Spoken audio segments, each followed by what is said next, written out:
This week's Friday Night Smackdown got started off with a recap of the fake retirement angle that AJ Styles did for us last week. Hey, how you doing? I'm your host, Unknown Emperor. If you're tuning in today, then you're tuning in to see this week's review of Friday Night Smackdown. Thank you for tuning in. If you like what you see, don't forget to like, share, subscribe, everything that comes with it. But without further ado, we're going to go ahead and get you started with this week's review of Friday Night Smackdown. It officially got started with Bloodline Beta making their way to the ring. That's what I call the new Bloodline Beta or Beta Bloodline. It was Solo Sikoa, Solo Sikoa, Tama Tonga, Tonga Loa, followed by the Wise Man, the Hall of Famer, Paul Heyman. They made their way to the ring. Wise Man set out, hey, we're going to set the record straight. He said, until further notice, until this man Roman comes back, Solo Sikoa is the head of the table. We miss Roman, we want Roman, we miss Roman, this, that, and the third. But that wasn't the only announcement that Paul Heyman had for us. He said that this proclamation is a double proclamation made by the stand-in head of the table, Solo Sikoa. Your new right-hand man is Tama Tonga. And Tonga Loa has now been anointed a part of the bloodline. He is an official member, and he will be dubbed as the infamous Tonga Loa. Cut, print, wrap up. Heyman was ready to leave. Solo stopped him like, hey, buddy, you got one more thing you need to do. He made him thank Tonga Loa and Tama Tonga for saving him last week from Kevin Owens. He thanked them, but then said that Kevin Owens is out for blood, which led to Kevin Owens running out. Now, time out. 3 people in the ring, 1 Kevin Owens. Somebody ain't do their wrestling math, but he ran down anyway, like the bull he is. He ran down. He got hit with 3-on-1. Street Profits came out, beeline for the ring. They made it even, made it 3-on-3. But for some reason, they wasn't getting the upper hand. But Kevin Owens fixed that when he brought a chair in and he smacked everybody in the bloodline with the chair. And your good guys was standing on top of Smackdown to start it off. This set up a 6-man tag match for your main event, but we'll get to it whenever we get to it. Cody Rhodes was backstage. He was waiting on AJ Styles to come to the ring because AJ Styles last week beat him up, got the jump on him. So this week he's waiting for AJ Styles to come. I wish I had a job to where I can come in not on time and then still be okay. Yeah.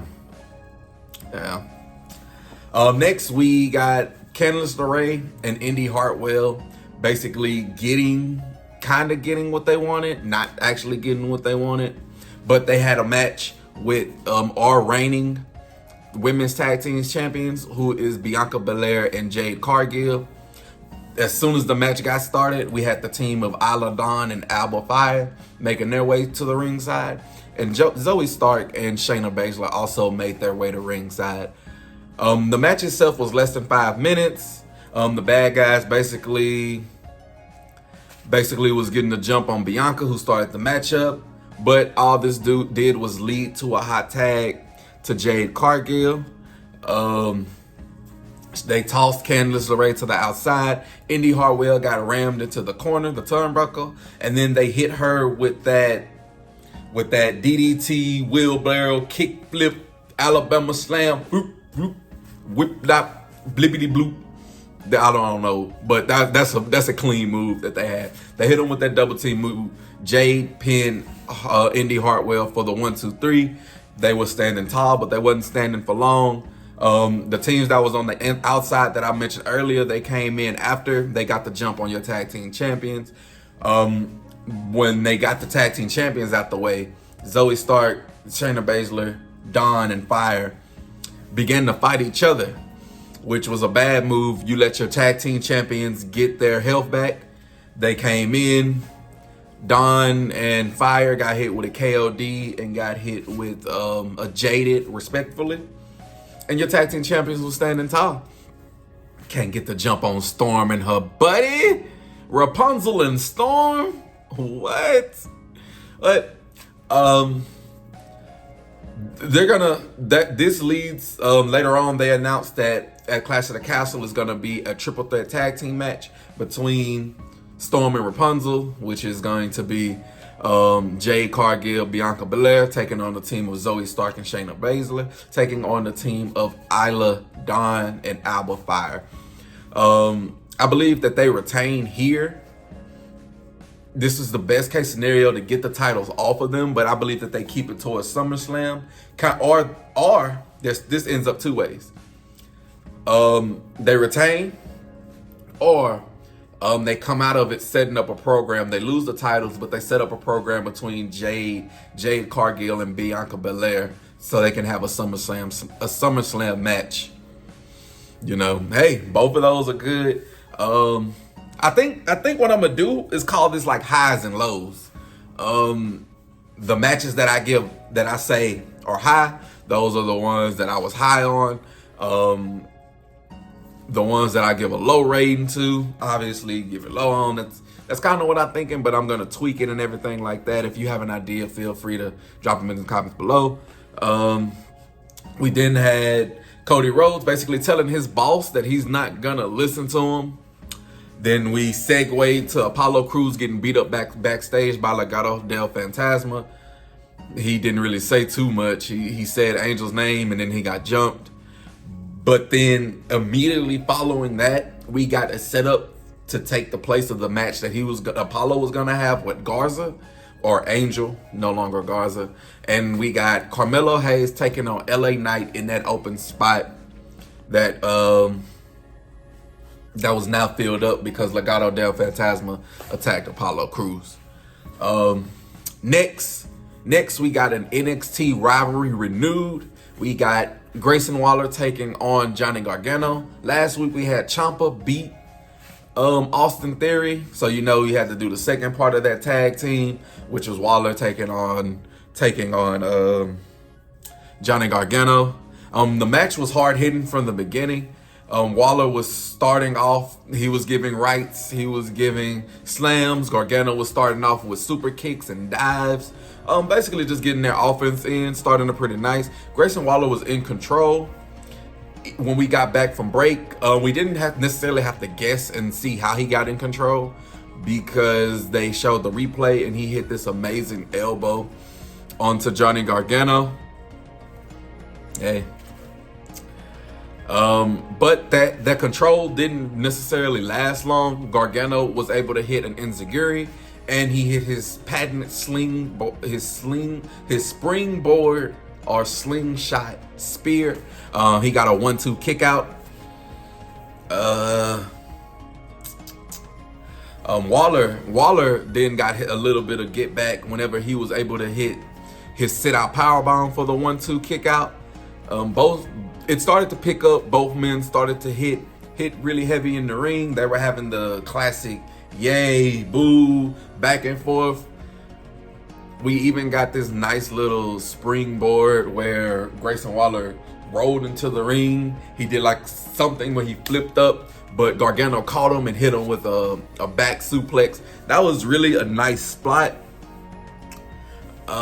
Gargano also hit a nice spot where he was able to turn an Alabama slam that Grayson Waller was gonna do to him, and he was able to turn that into I would say a Canadian destroyer, or they said a variation of the destroyer. But he couldn't get the pin because Grayson Waller rolled out of the ring. When Grayson Waller rolled out, Gargano had the bright idea like, hey, let me dive onto this man. He went for the dive. Grayson Waller pulled Austin Theory into the dive, which furthered the point of they're gonna do something to break up A-Town Down Under, because everything is kind of leading to them breaking up, losing the tag team titles to DIY. But that's not how the match ended. Gargano dove onto Austin Theory, which essentially distracted him.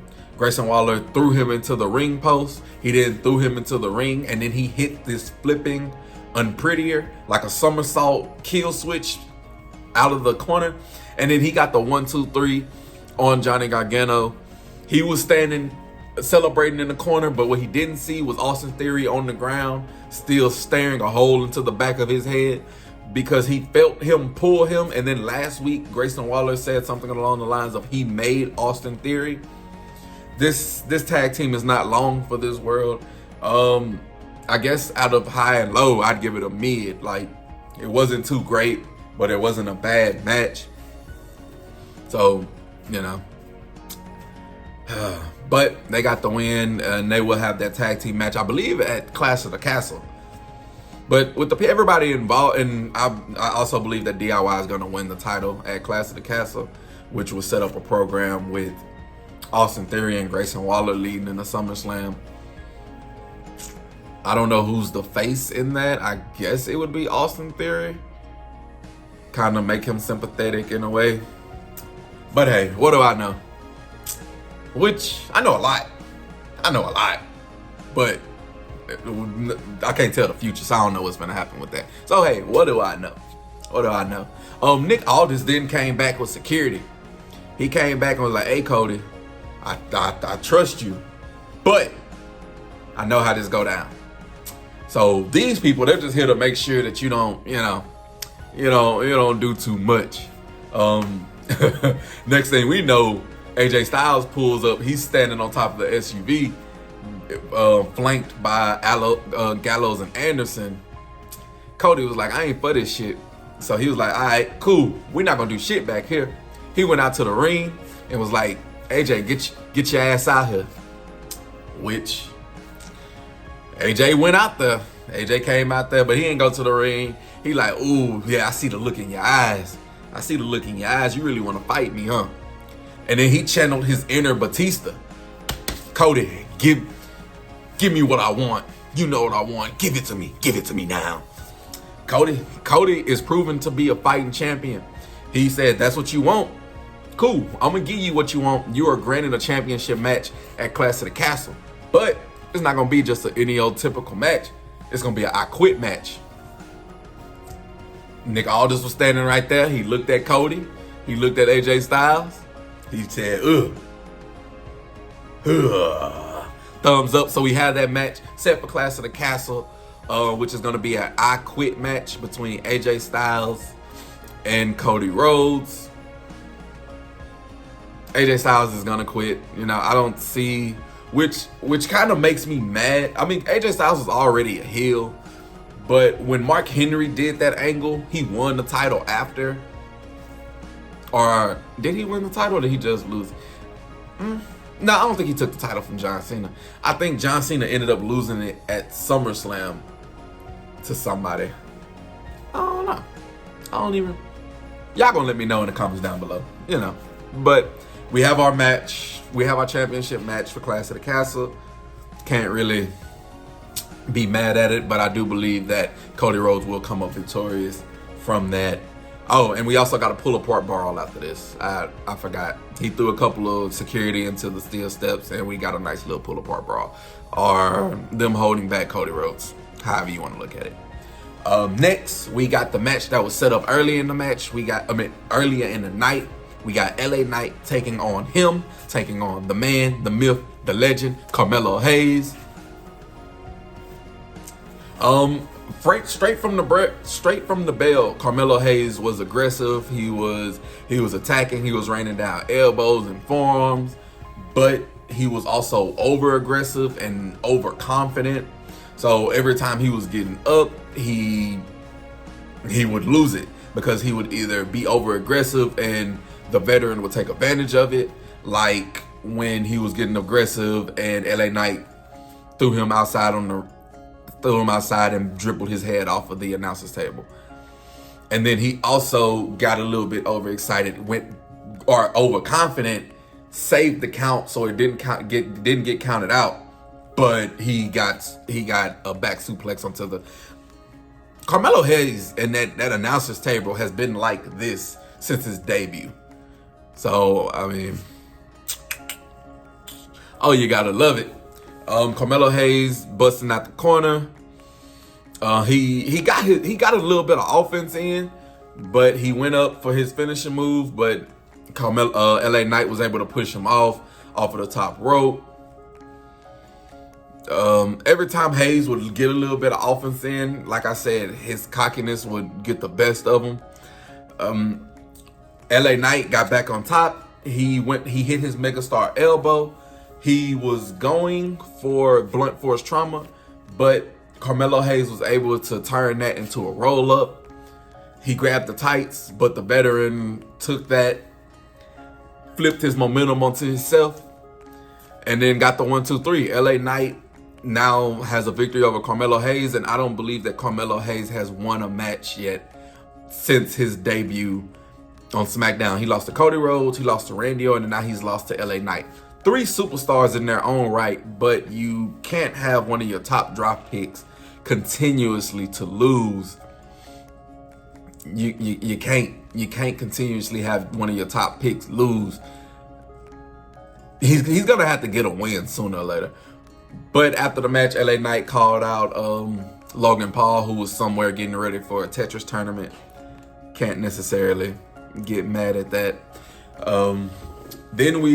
Then after some time passed, we got the beautiful Bayley making her way to the ring, and she didn't get to say too much.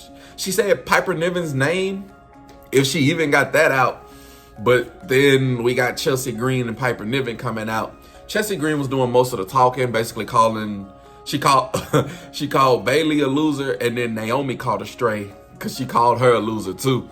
And they slowly walked to the ring. Bayley reminded Chelsea of how much of a loser Chelsea was, because she said, I beat you, right? And I appreciate this little mouthpiece thing that you're doing, because you can't really wrestle yourself. You're standing behind Piper. I respect Piper. I don't respect you. So Piper, if you want to talk to me, I can talk to you. Piper then got the mic and talked to her. Like, hey, I was winning titles in UK. I was winning titles in Europe. I was winning titles in Japan while you were down in the performance center smiling, hugging everybody. I was a champion before I walked through them doors. You're going to put some respect on my name, and you should, because Piper Niven can wrestle. She can go. But then they had the little standoff. Piper Niven is facing Bayley at Clash of the Champions for that women's championship. Bayley's gonna win it, but I mean, hey, Piper is gonna showcase herself. Pretty awesome. She's gonna get a little limelight on her. No harm, no foul. She's gonna be in there with a great wrestler of what Bayley is, and can't really fight it. Michin then threw a drink in Nia Jax's face. That happened. And Nick Aldis set up a match with Chelsea Green and Naomi. That happened. But main event time. You already know what we talking about. Like I said in the opening couple minutes of it, Bloodline Beta taking on KO, taking on the Street Profits, and 6-man tag action. You gotta love it. Angelo Dawkins, straight off the gate in the first 10 seconds of the match, let you know or reminded you that if the Street Profits ever break up, that he's gonna be just fine as a solo competitor, because he can wrestle. He can fly out the gate for a big man, or a bigger man, because he's not big man, but he's a bigger man. He's very nimble. He's doing flips. He's doing step-up enziguris. So he's handling his own. Ford got tagged in, which was the start of something bad, because Bloodline Beta began to beat the shit out of Ford. And there wasn't really much he can do from that point. The Gorillas of Destiny was working them, and they got a nice comparison to Hyenas, the way that they was jumping around the ring, hitting flips, hitting moonsaults, jumping on them, just basically being wild animals in the ring. Ford started to fight back, but where he messed up was he was fighting back in the wrong corner, and he wasn't able to see that Solo tagged himself in. So he pulled him for the ring, threw him into the ring apron, starting off pretty, going pretty strong. Solo working as the enforcer of what he is. And if you notice, he still has enforcer on the back of his shorts. He doesn't have tribal chief or head of the table. He has enforcer. So essentially, he's still the enforcer. Maybe I'm reading too much into ring gear. I don't know. Back from the break, Bloodline was still in control. Solo hit a Samoan drop for the near fall on Montez Ford. Ford should have just laid down and took that L, because as soon as he kicked out, he got tossed into the corner and he got hip attacked. So his neck gone. Tama Tonga was beating up Ford a little bit. But Tama Tonga is the same thing that I was saying for Carmelo Hayes. He was running a little bit too wild. Tonga slid out of the ring while fighting, and which I want to use the right word. Like, it started smoking in the air. Like, something was getting real hot. Which was the tag, obviously. I'm gonna get better at it. Trust me. It was a hot tag to Kevin Owens. Montez Ford tagged in Kevin Owens. He got the hot tag. Tama Tonga tagged in Solo Sikoa. And Kevin Owens began to run wild. He hit a cannonball in the corner. He hit a not a stunner. He hit a cannonball, and he hit a swanton bomb for the 1-2 kick out. They traded super kicks. So Solo hit the super kick. Kevin Owens hit a super kick. This is when KO reversed a spike. Like, Solo went for the Samoan spike. He reversed that spike into a stunner. And he was going to get the 1-2-3, but the Gorillas of Destiny, or the rest of the Bloodline, pulled him out of the ring. Angelo went over there to help fighting. While everybody was fighting on the outside, Montez basically got his health back up. He dove on the outside of the ring onto the pile of everybody. But what he didn't do, he didn't catch Solo, but Solo caught him with a chair shot. So earlier, KO brought the chair out. This time, Solo brought the chair out. They got DQ'd. He hit forward with the chair. Angelo tried to be a hero. He got a spike for his troubles. Montez worked his way back up. He got a spear for his troubles. Solo hit a spear on Ford. That is not his move. That is Roman's move. I can't wait for Roman to come back. You beta's mother. Ooh. But then KO made the same mistake he made earlier, because it's 3-on-1. He started to fight back. Bloodline obviously overpowered him, but it didn't end with the overpowering, the chair shot, the spikes, the spears. Solo picked Tama Tonga, the right-hand man, and Tonga Loa picked up KO, and they hit him with a triple power bomb through the announcer's table. Bloodline Beta standing tall. What you gonna do with him, man? What you gonna do? I don't know. But we gotta do something. Roman, I need you to come back. I know. I'm one emperor. You have your empire. I have my empire. You're the tribal chief, or formerly known as tribal chief. I'm the emperor of my empire. I need you back. But overall, this was a nice, easy watch for Friday Night Smackdown. And I enjoyed every bit of it. Even the bits I didn't like, I liked. Like, everything was progressing towards something, and they set up a bunch of stuff to go forward. But I'm ready to tune in next week to see how the story progresses. I'm ready to tune in Monday to see how the story progresses. But thank you. If you like what you saw on Friday Night Smackdown, you can let me know what you like most about it in the comments down below. If you like my review, you let me know what you like in the comments down below. Don't forget to like the video itself. Don't forget to subscribe to the channel and share with everybody that you know. Comment down below what you like and what you didn't like. If you agree with me, if you can think of a power system or a ranking for these matches, then I will really much appreciate it. But if not, I'm still gonna be working on it. Thank you for tuning in. I am Unknown Emperor. Peace.